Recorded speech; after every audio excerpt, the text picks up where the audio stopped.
Fone está aberto?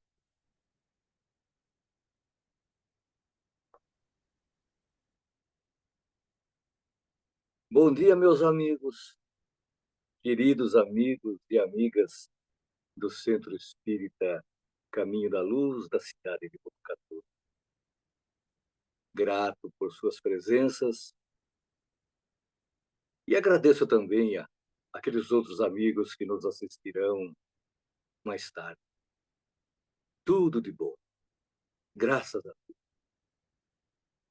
Estive num, num bate-papo muito gostoso na entrada aqui nos bastidores, conversando com a minha amiga Thelma. Muito bom para aquecer aí, deixar a gente mais ou menos preparados para a nossa atividade desta bela manhã. Bela. Muito bem. Antes de entrarmos propriamente dito no tema de hoje, eu os convido para uma profunda reflexão. Nós vamos fazer uma viagem como uma introdução, recordar um pouco, mergulhar ali em Mateus, Marcos, Lucas e João, recordar Jesus. Recordar Jesus.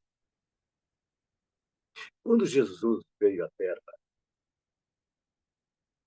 nos convidou a ser bons e ajudar o próximo. Muito embora eu seja Senhor e Mestre, não vim para ser servido, e sim para servir. O exemplo nos ensinou a continuidade da vida. Meu reino não é desse mundo. E quando na sua ressurreição, ele asseverou com uma lucidez, dizendo a Maria: Maria, sou eu, estou aqui.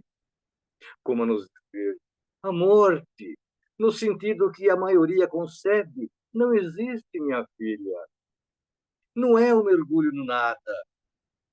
Ela pode aniquilar o corpo material, mas nada faz ao espírito que é imortal. A vida prossegue estuante, dinâmica na outra.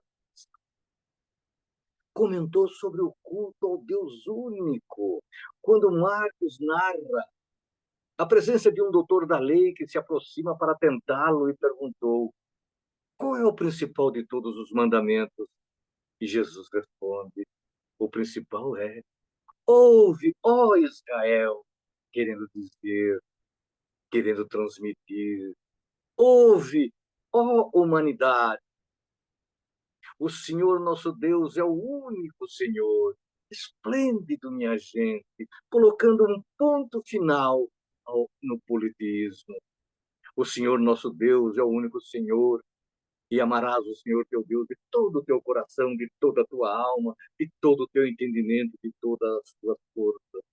O segundo é: amarás o teu próximo como a ti mesmo. Não há outro mandamento maior do que este. E aí ele pronunciou a palavra amor. Amor, não no sentido vulgar do termo, mas como nos diz um benfeitor espiritual, o amor, este sol interior que condensa, funde em seu foco corações. Feliz daquele que já atingiu esse estágio, amando o seu semelhante como a ti mesmo. E ao pronunciar a palavra amor, Jesus fez estremecer os povos que não estavam habituados a ouvir tamanha doçura. Entretanto, muitos de nós ainda concebem um Deus possuindo dois pesos e duas medidas. Um Deus que premia e castiga. Um Deus que salva e condena. Um Deus que favorece e prejudica. E todas as vezes que as aflições nos atingem, achamos que ele é injusto e afirmamos que não merecemos uma vida tão infeliz.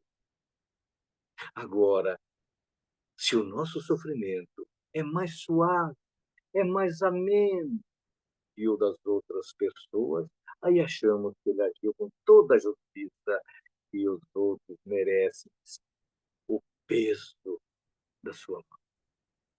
Invertem-se os conceitos que estabelecem uma imagem de Deus à semelhança do homem que privilegia, do homem que é parcial, do homem que age por capricho, do homem que não percebe que se Deus é justo para com os outros, ou é para com ele também. Do homem que improvisa, do homem que improvisa. Não tem certeza esse homem, não tem certeza se qual ou tal coisa dará certo.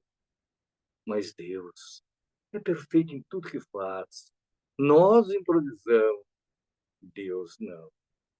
Portanto, os nossos tormentos têm uma razão de ser, têm uma lógica diante da justiça.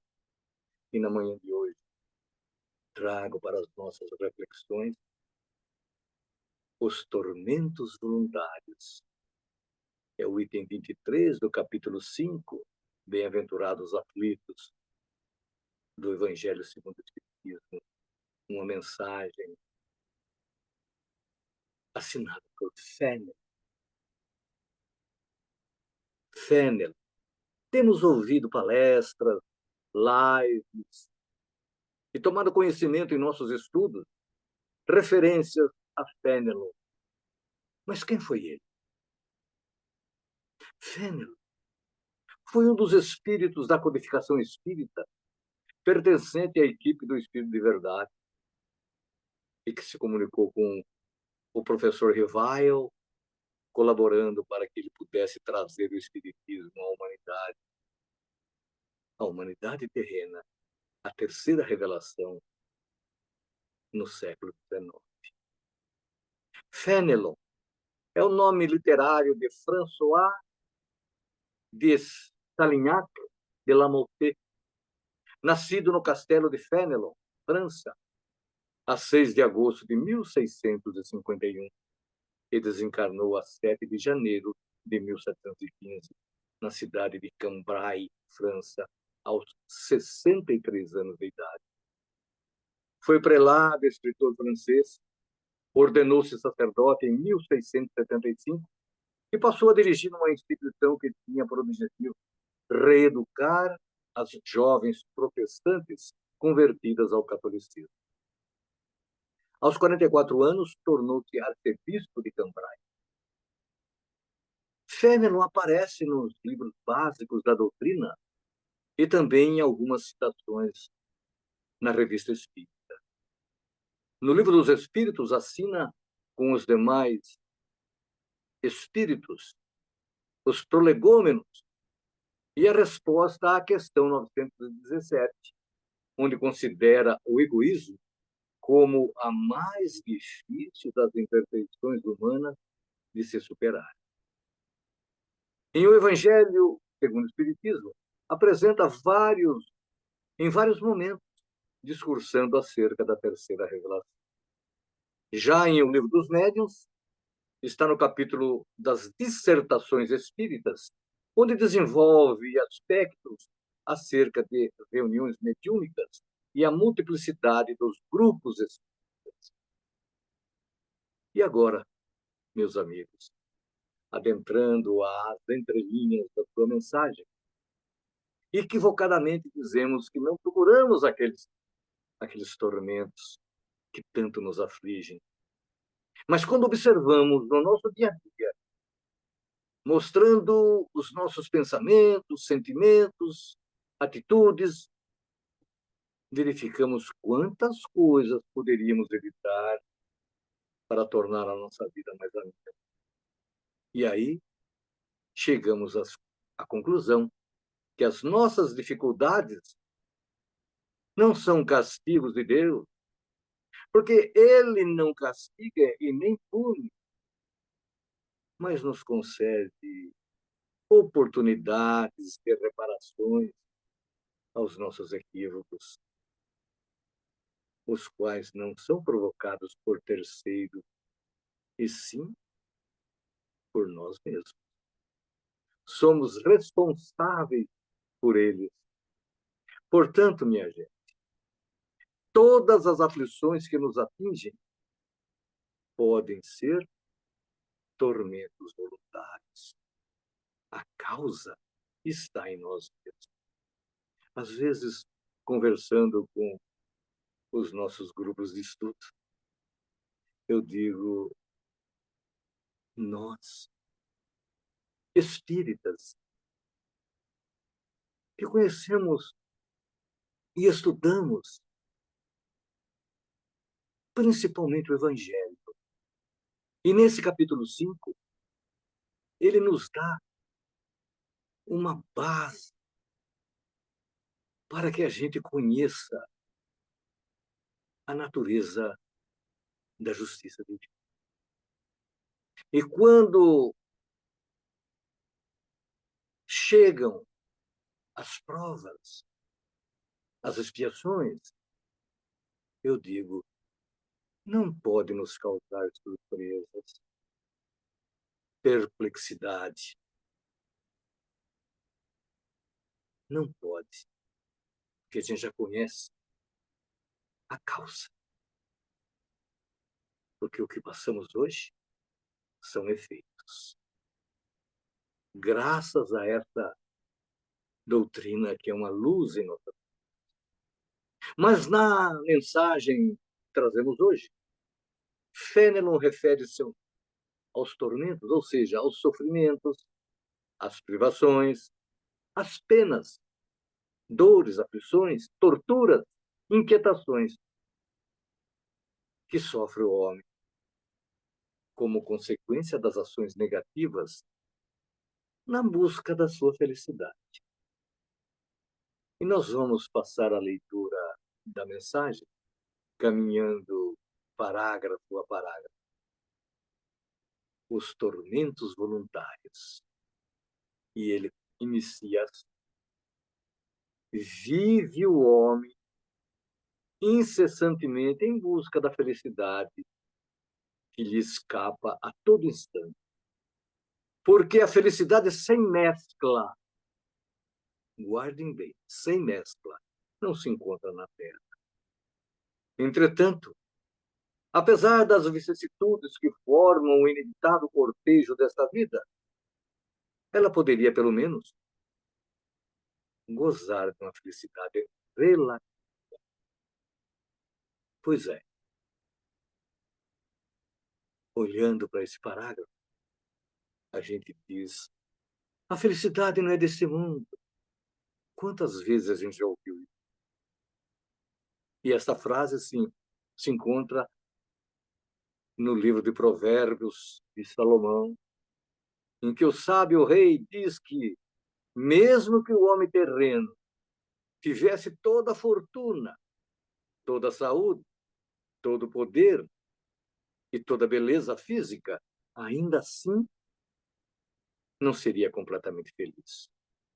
Isso nos dá uma ideia concreta de que a felicidade não é externa, e sim interna. Deverá nascer no âmago do coração humano. É um estado de sublimação da alma. Aquele estado em que pode ser visto como um processo de purificação, onde a alma se livra de vícios e apegos, tornando-se mais leve e pura. E aí a gente lembra da questão 100 do Livro dos Espíritos, que se a gente parar um pouco ali e penetrar em tudo o que o Kardec e a espiritualidade trouxe para nós, a gente observa a misericórdia do Pai. Ele mostra uma gama muito grande de espíritos imperfeitos, mas que ninguém está fadado a ficar ali. Depende de cada um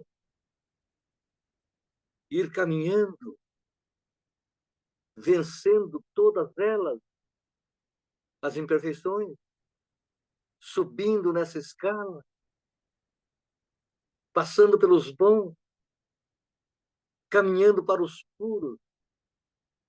E aí a gente acha que terminou. Aí na Revista Espírita, eu acho que é Lacordaire, de 1858, ele disse que na erraticidade nós continuamos galgando os degraus da perfeição até atingirmos, olha que coisa maravilhosa, o topo da escala dos espíritos puros, que eles denominaram Cristo. Essa é a nossa fatalidade. Cristo. Então, a gente percebe a nossa ascensão dependendo de nós, porque não existe outro mecanismo que não nos reserve o êxito de cada um. Porque se alguém fizer, o êxito é do outro, não é nosso. Então a felicidade não é deste mundo, mas entendemos que o seu embrião, a sua semente, está aqui e depende de nós a sua germinação. Somos os construtores do nosso futuro. Não tenhamos dúvidas disso. Mas voltando à mensagem. Mas ele que? O homem, procura a felicidade nas coisas perecíveis, sujeitas às mesmas vicissitudes. Ou seja, nos gozos materiais, em vez de buscá-la nos gozos da alma, que constitui uma antecipação das imperecíveis alegrias celestes. Pois é, podemos conceber que a felicidade perene e sem mesclas é aquela que não está alicerçada em bens materiais. Não é aquela que o tempo pode desintegrar. Não é aquela onde a traça, a ferrugem corrói e onde os ladrões escavam e roubam, como disse Jesus. E aí a gente concorda com Fenelon quando diz que a felicidade sem mescla não se encontra aqui na Terra, pois a característica do nosso planeta, conforme a ordem moral que aprendemos, um mundo de provas e expiações, onde o sofrimento e tudo aquilo que acompanha e causa sofrimento, por aqui predomina. E é aqui, possivelmente, teremos alguns momentos mesclados de felicidade. E novamente a mensagem.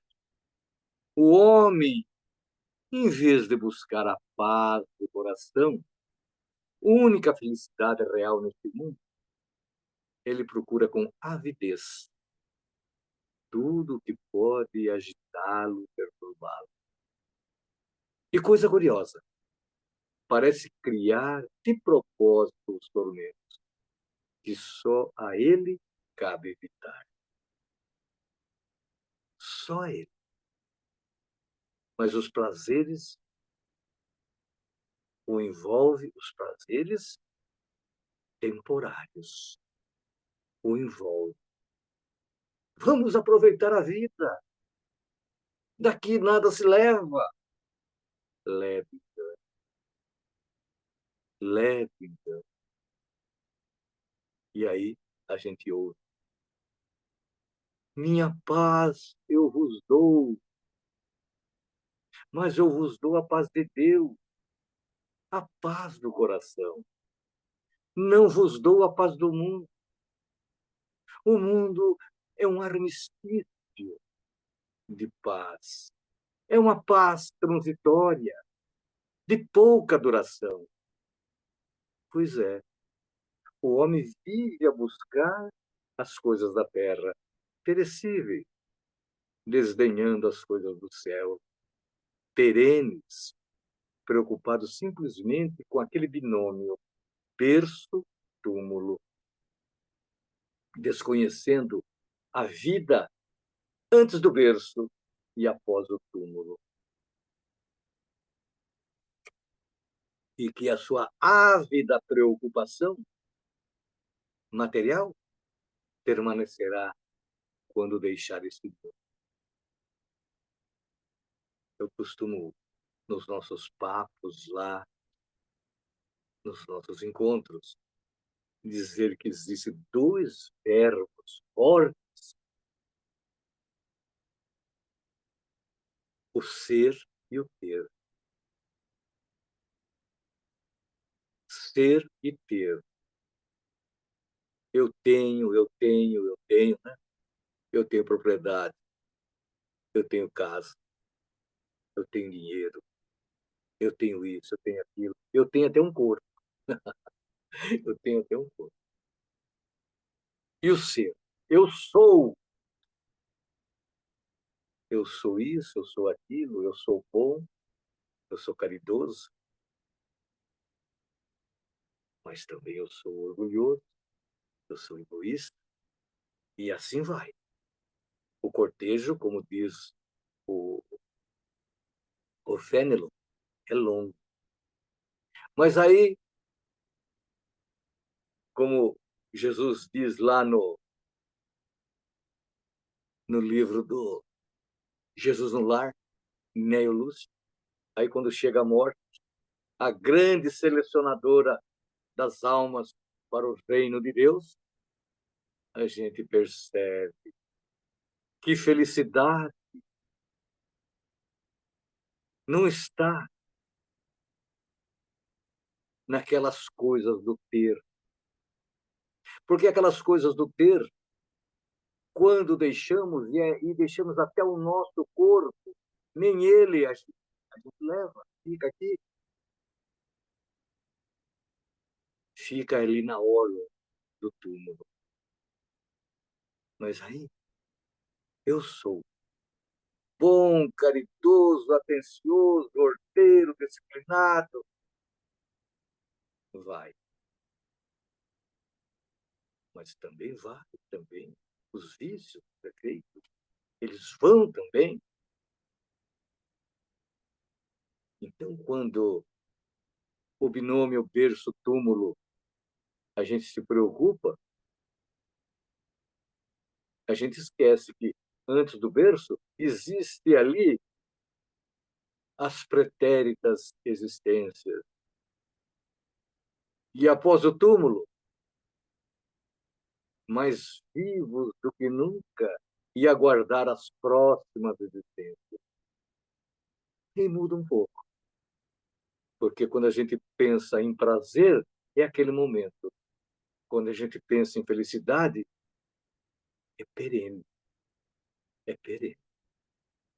Mais um trecho da mensagem. Haverá maiores tormentos do que os causados pela inveja e o ciúme? Olha aí. Para o invejoso e o ciumento, não existe repouso.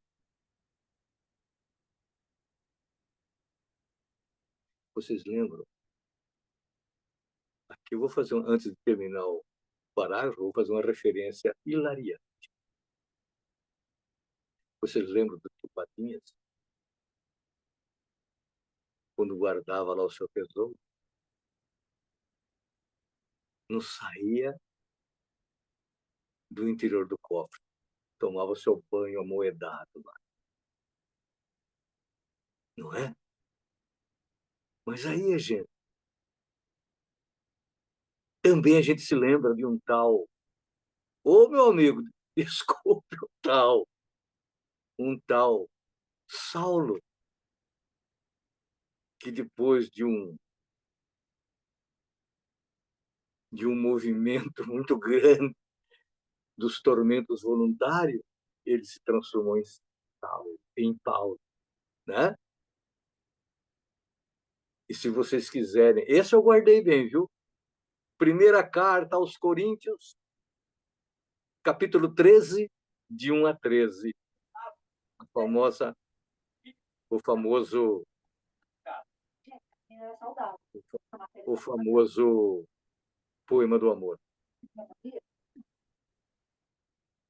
em que, num determinado versículo, ele diz assim: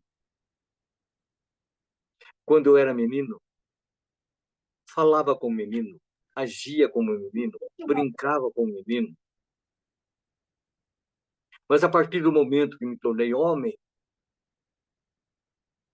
deixei para trás as coisas de menino. Adquiriu experiência e maturidade. Aí deixou de ler Pato Dono, de Luzinha, do Papinhas, e passou a obras edificantes. Então, para o invejoso e o ciumento, não existe repouso. Sofrem ambos de uma febre incessante.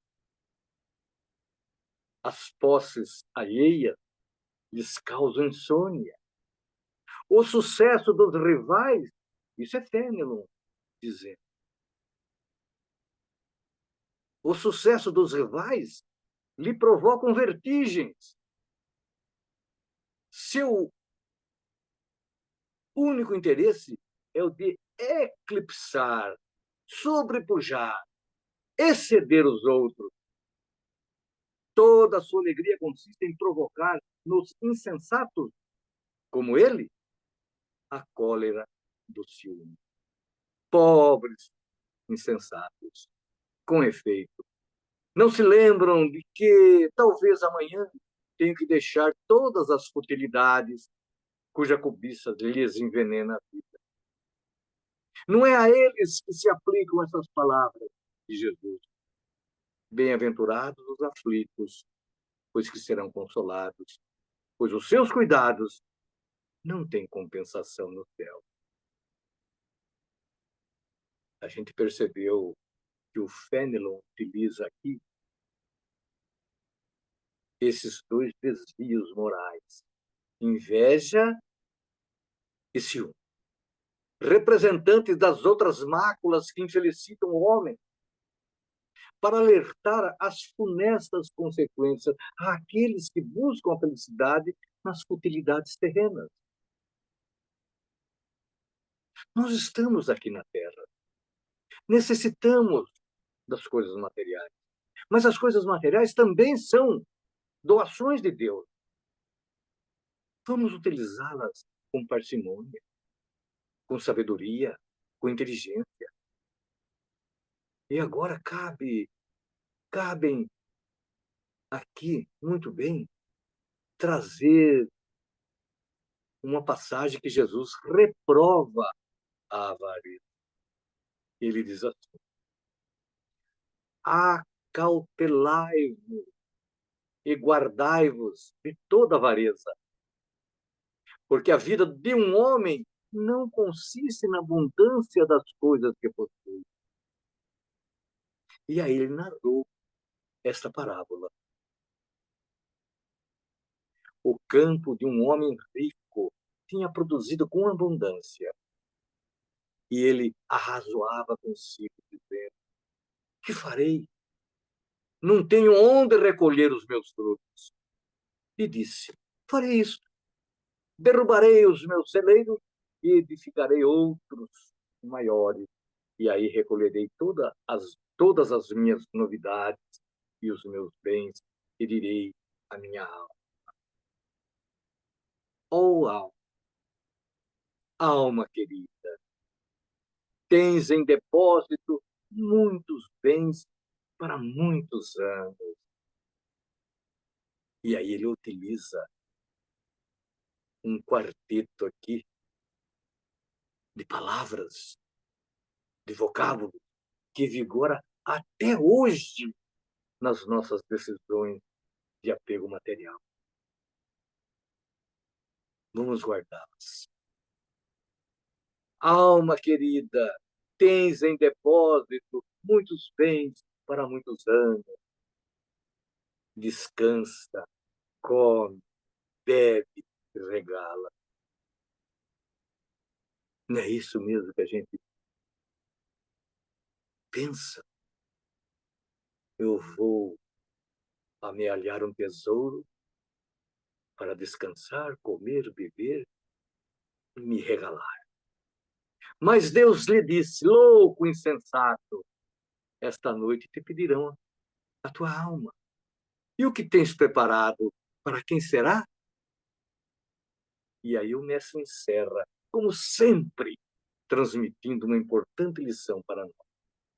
Assim é o que entesoura para si mesmo e não é rico para com Deus.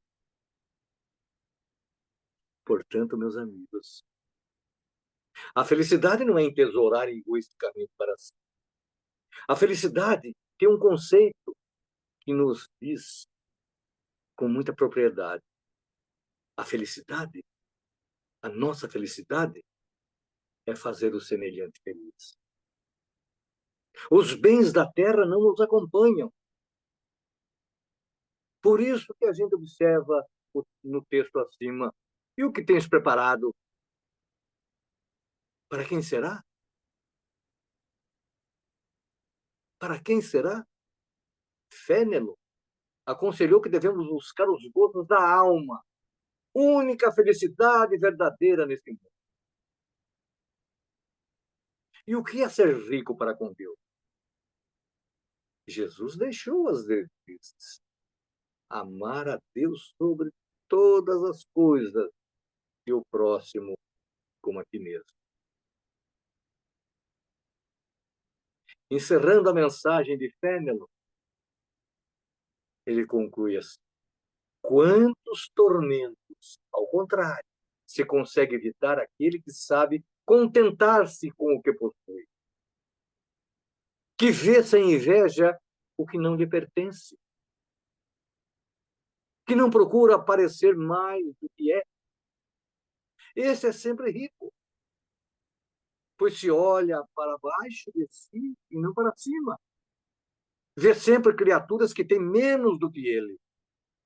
Está sempre calmo, porque não cria para si expectativas, necessidades absurdas, e acalma em meio das tempestades da vida. Não será uma felicidade?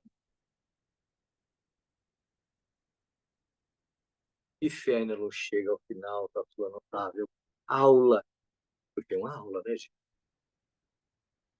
Eu comento também aqui em casa que os encontros espíritas, vamos puxar a brasa para a nossa sardinha. As outras convicções também o são. E como são?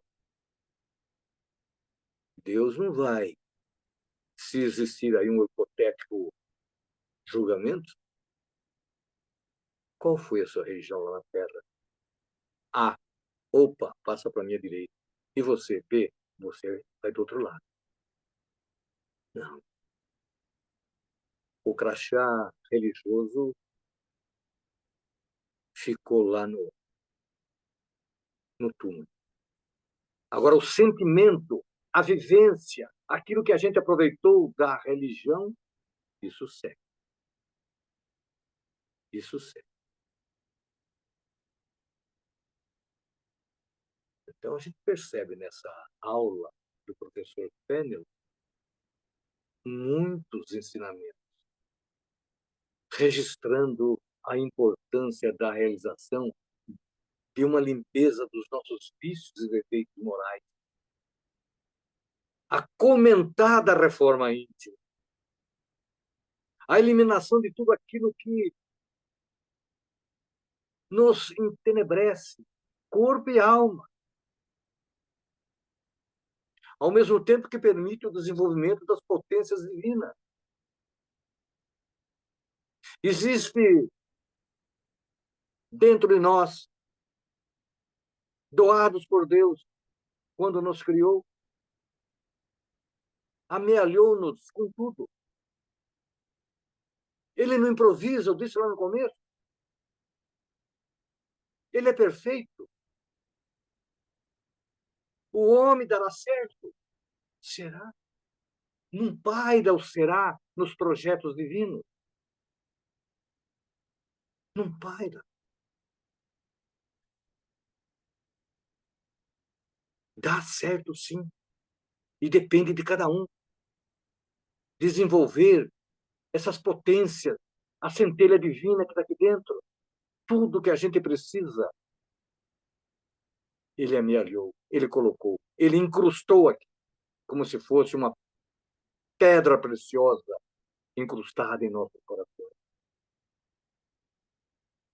E essas potências desenvolvidas nos faz contentar com o que possuímos, sem olhar para cá, sem olhar para cá, para lá, com inveja ou ciúme. E estaremos sempre calmos, sempre conscientes e prudentes, não gerando para si necessidades quiméricas.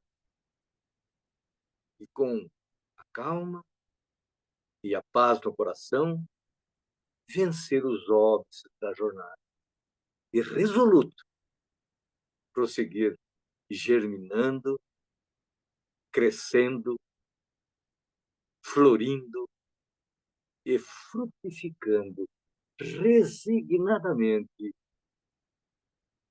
onde fomos situados por Deus. Brilhe, brilhe vossa luz diante de nós, para que vejam vossas obras e glorifiquem o Pai dos céus. E não dá para não recordar, gente. Isso está no início do Sermão do Monte, mas eu gosto de repetir.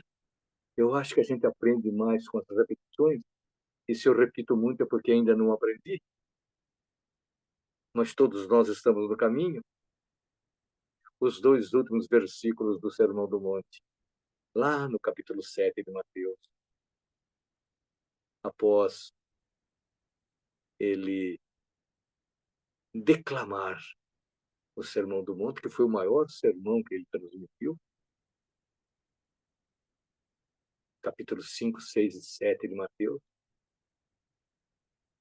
Quem já leu, volte a lê-lo, grave bem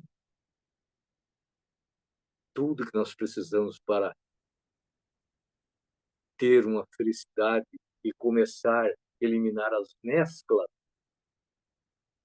de tormentos, é seguir esse sermão. Porque ele ensinou tudo ali, hein?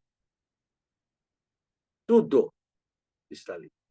Mas, na conclusão, ele diz assim: todo aquele que ouve essas minhas palavras e as pratica, eu vou compará-lo ao homem prudente que edificou sua casa sobre rochas. Vieram as chuvas, subiram os rios, sopraram os ventos e bateram com ímpeto contra aquela casa, que não caiu. A casa não caiu. Pode, gente, até ter balançado, mas não caiu. Porque ela estava construída sobre rocha. Rocha. Aí, o Fagundes Varela, que eu adoro muito esse poeta, ele também fez um poema sobre o Sermão do Monte. Nesse ponto, ele diz assim: Infeliz daquele, olha, infeliz, num arroubo de inspiração e felicidade, ele escreveu assim: infeliz daquele que os ouvidos cerram às profundas verdades que eu professo. Em terra levadiça, colocou os fundamentos da sua casa.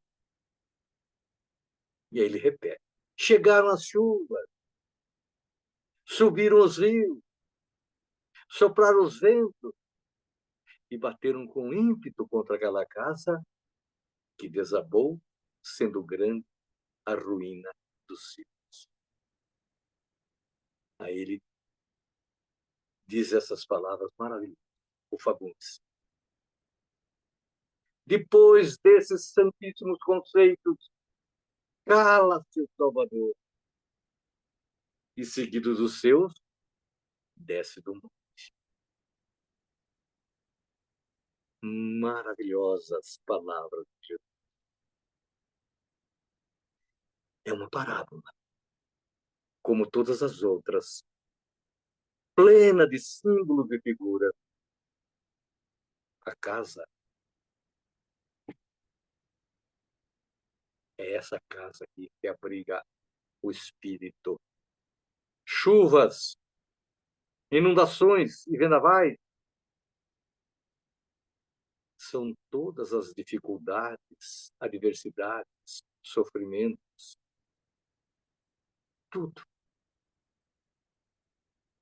A casa que está edificada na rocha vai balançar, mas ela tem alicerce, não cai. A outra cai, porque está procurando ainda a felicidade entre os despojos aqui na terra. Nós podemos ser felizes aqui, ou, mas com prudência, com sabedoria, com empatia, porque já que felicidade nossa é proporcional à felicidade que promovemos ao semelhante, a empatia é importantíssima para nós. E o nosso banquete de domingo está chegando ao fim. Depois vocês passem nesse mezanino que tem aqui no Caminho da Luz. Tá? Vocês estão percebendo essa mesa aqui? Essa mesa está lauta de alimentos imperecíveis, imperecíveis para o corpo e para a alma, doados. Por isso que é um banquete. E banquete é festa, banquete é alegria, banquete é resignação, banquete é aceitação. Doado todos esses alimentos pelo maior despenseiro que a humanidade conhece. Jesus. Jesus. Então eu digo, encerrando o nosso banquete de hoje, o nosso muito obrigado a Jesus. Obrigado, mestre de amor, por nos ter legado um patrimônio de valores morais como estes que acabamos de estudar e possibilitar, sem qualquer exceção, a todos sem qualquer exceção, uma caminhada redentora, pois ressoa na nossa acústica, na audição de todos nós, as suas palavras consoladoras. Vou preparar-vos o lugar. Vou.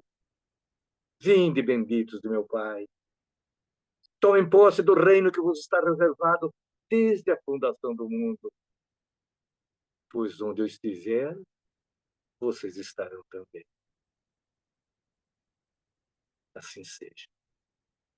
Fique com Deus, com Jesus e com a proteção da nossa Mãe Santíssima.